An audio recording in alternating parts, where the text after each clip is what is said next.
Olá, agradecemos a Deus que nos preparou este momento de reflexão que tem por título Indiferença, não, Cidadania, sim. Eu sou Eunice Batista, pastor auxiliar da Igreja Batista Monte Oreb, no bairro de Jabaquara, em São Paulo, capital. Vamos iniciar esta reflexão na leitura bíblica que faço em Filipenses, capítulo 2, versículo 4, e leio na versão NVI, Nova Versão Internacional, que diz: Cada um cuide não somente dos seus interesses, mas dos interesses dos outros. É interessante que esse texto nos chama para uma responsabilidade coletiva. E nós, neste momento em particular que a gente tem vivido, passado por momentos tão difíceis, muitas vezes a gente prefere até ignorar esta situação. Às vezes se evita falar o assunto, às vezes se evita tomar medidas preventivas, como por exemplo quando nós estamos endividados e resolvemos gastar além do que poderíamos, ou parcelando, ou criando outras situações que são os nossos jeitinhos, como se eu ignorasse o problema, que o problema sumiria.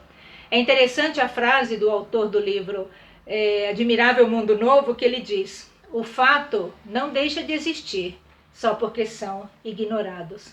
Esta semana eu estava lendo um artigo no Jornal do Comércio de Recife e o colunista chama Igor Maciel. E ele faz uma análise que tem por título: A indiferença é o que mais deixa vítimas em qualquer crise. E ele diz que as situações, elas novas, elas têm um caráter de escândalo. À medida em que elas se repetem, a gente perde essa característica de escândalo e de indignação. Então, quando eu vejo uma situação de violência extrema pela primeira vez, me cria uma situação, um sentimento de escândalo. Quando a gente vê uma situação de desamparo, de abandono, cria na gente essa inconformidade, mas à medida em que essa situação vai se repetindo, ele diz que perde o escândalo. E ele diz, encerrando a matéria dele: quem não se importa mata mais do que o vírus. Lembrando que neste momento de pandemia que nós estamos vivendo, apenas fazendo uma revisão de termos, a gente estava mais acostumado com situações de endemia, que são doenças que atacam um determinado local e uma determinada região, um determinado grupo de pessoas. Por exemplo, muitas vezes vamos viajar e temos que tomar uma vacina de febre amarela porque lá tem um surto isolado, um surto local de febre amarela, ou de dengue, ou de hepatite A. A pandemia é uma doença que ataca ao mesmo tempo um grande número de pessoas e um grande número de países. E esse prefixo pan, esse prefixo grego que tem essa conotação, envolve todos, pode nos dar uma sensação de que há uma responsabilidade maior, que tem que existir políticas públicas, que tem que existir, sim, alguém muito maior do que nós para resolver, e realmente precisa, mas também precisa da nossa participação individual, porque essa crise não tem deixado ninguém de fora. E nós cristãos não somos privilegiados e nem andaremos sobre as águas nessas crises. Ao contrário, temos muito mais responsabilidade. Veja o que diz Eclesiastes 9:2. Todos partilham um destino comum, o justo e o ímpio, o bom e o mau, o puro e o impuro, o que oferece sacrifícios e o que não oferece. O que acontece com o homem bom, acontece com o pecador. E o que acontece com quem faz juramentos, acontece com quem teme fazê-los. Ou seja, tudo sucede igualmente a todos. E nós temos visto muitas consequências.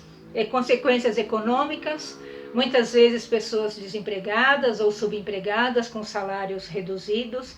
Temos mudanças sociais, as nossas relações de amizade, as nossas relações não são mais as mesmas, a forma como a gente interage. O nosso convívio familiar ficou mais fácil ou ficou mais difícil? Hoje os pais também têm que ser professores em tempo integral, todos na família, envolvidos com o desenvolvimento de filhos e de netos. Nós temos vivido um excesso de tecnologia para tirar um simples documento. Hoje nós precisamos da tecnologia para fazer agendamentos, para poder renovar uma carteira de habilitação, e muitos não têm acesso a essa ferramenta.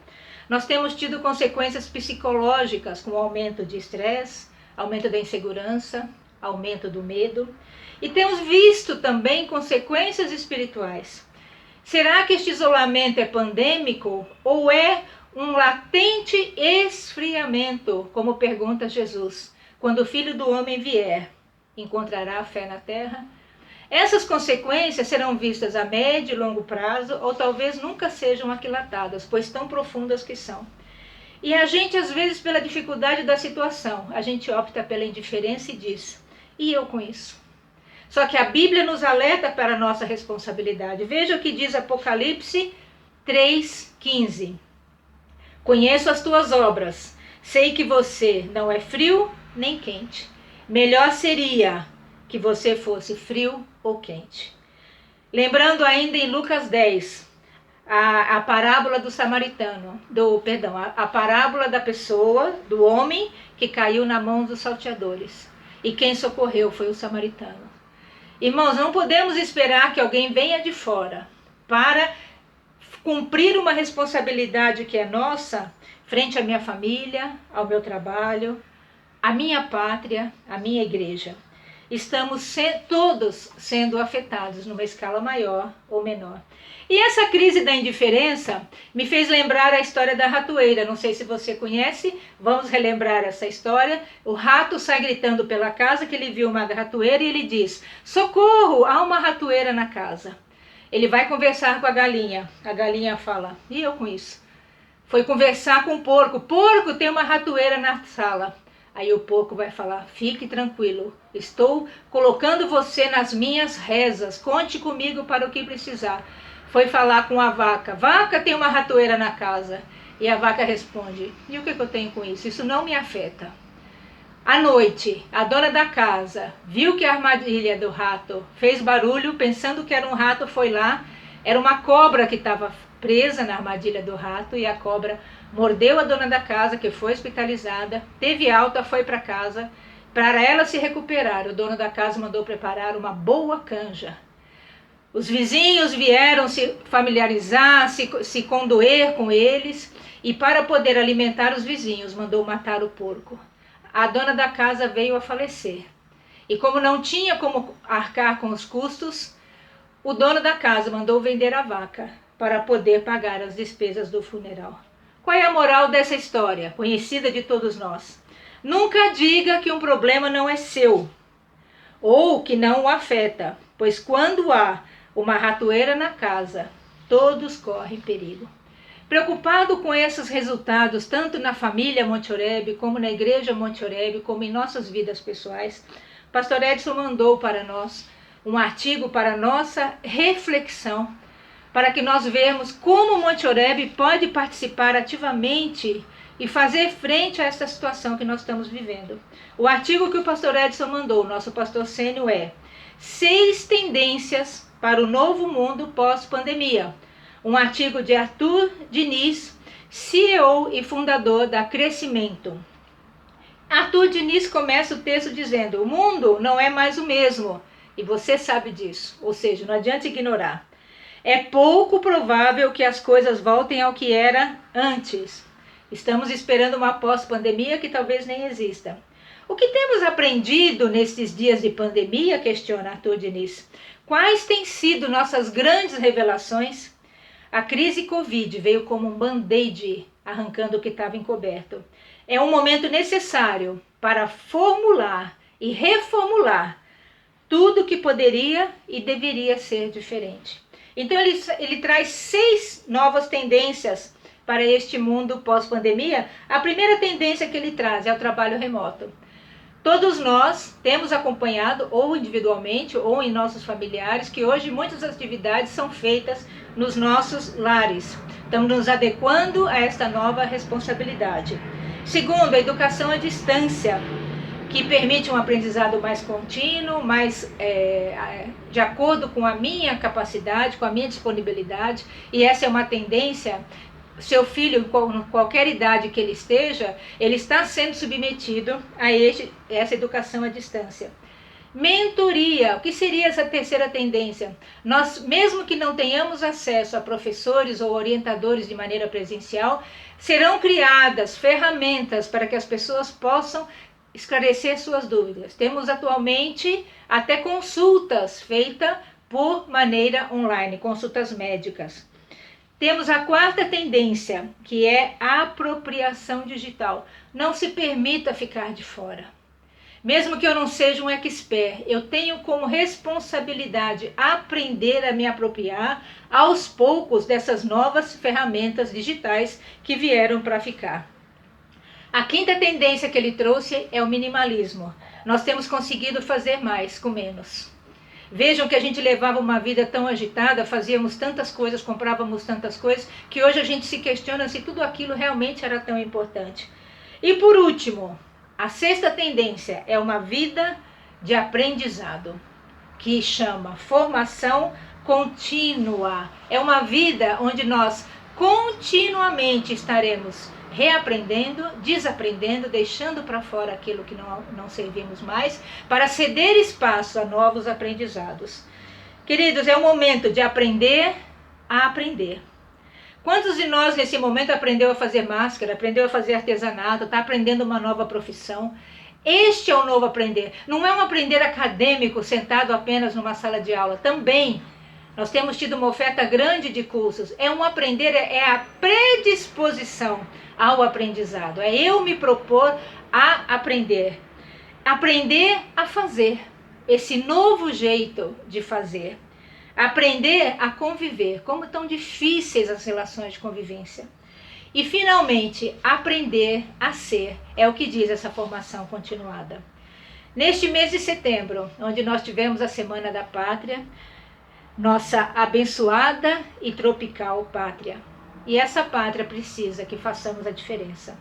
O nosso pastor sênior Edson escreveu no boletim de 13/9/2009 uma pastoral que tem por título Patriotismo e o Serviço Cristão, e eu vou me permitir ler neste momento um parágrafo dessa pastoral.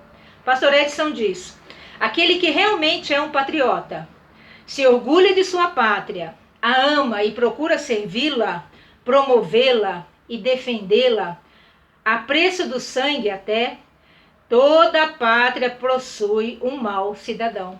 Lembra que nós lemos em Eclesiastes, nós temos os bons e os maus. Toda a pátria possui o seu mau cidadão. Para o mau cidadão, a pátria é ele. E em prol dos seus interesses, não hesita em subverter a lei e a ordem. Como fazem os subversivos políticos sociais, também o fazem os subversivos espirituais.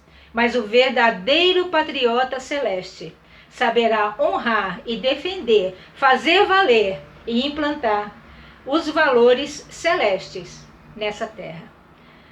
A Bíblia nos diz como enfrentar esses momentos difíceis de várias maneiras. Entre elas, eu leio Eclesiastes 9, 10 e 11, que diz: o que vier às suas mãos para fazer, faça com toda a sua força, pois na sepultura para onde você vai, não há atividade, nem planejamento, não há conhecimento, nem sabedoria. Percebi ainda outra coisa debaixo do sol. Os velozes nem sempre vencem a corrida. Os fortes nem sempre triunfam na guerra. Os sábios nem sempre têm comida. Os prudentes nem sempre são ricos. Os instruídos nem sempre têm prestígio. Pois o tempo e o acaso afetam a todos.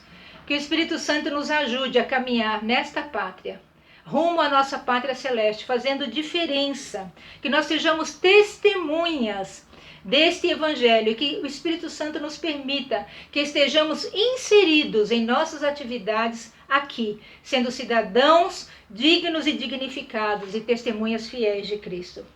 Amém. Inscreva-se em nossos canais, curta, compartilhe, contribua com o nosso ministério. Agradecemos a você por acompanhar conosco esta reflexão. Amém.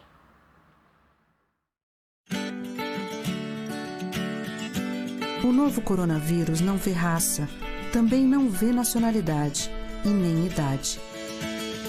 As pessoas afetadas nesta pandemia merecem todo o nosso apoio, compaixão e respeito. Evite referir-se às pessoas com a Covid-19 como vítimas ou doentes. Refira-se a elas como pessoas com sintomas, pessoas em tratamento ou pessoas diagnosticadas com Covid-19. Mudar a forma de falar e agir é o primeiro passo para combater a discriminação e o estigma.